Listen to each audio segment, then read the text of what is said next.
Los Angeles is a melting pot for Latin American heritage. Latinos make up nearly half of the population in the county. And here at La Plaza de Cultura y Artes, they aim to keep those cultural roots alive. It's a very unique place because it's the only place that we know of that celebrates Mexican gastronomy.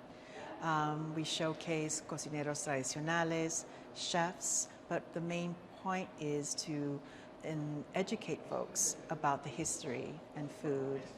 This event explores some of the earliest Chinese influences in the region, which started much earlier than the first wave of immigration from the Chinese mainland in the 18th century. And it's quite complex and quite extraordinary. It's when they first arrived in the 16th century from the Philippines, and just their contributions in everything. Gomez Rejon is an educator, writer, and cook who gives lectures about the connections between art and culinary history. In her native Mexico, places like Baja California showcase archaeological artifacts that show Chinese influence from early on.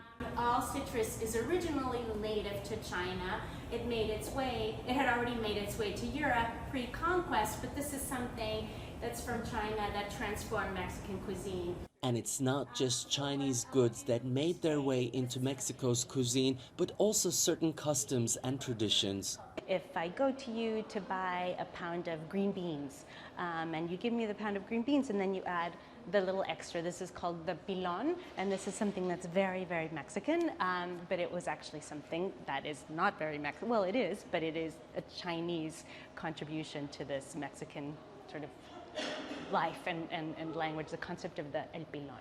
Gomez Rejon mixes her lectures with cooking that allows participants to learn about not just the source of ingredients, but also some of the cooking techniques that came as a result of fusion between different cultures.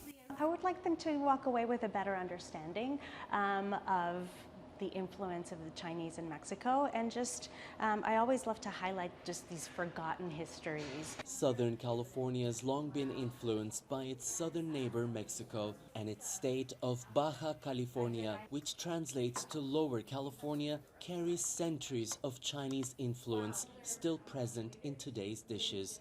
It is Tianshan, CGTN, Los Angeles.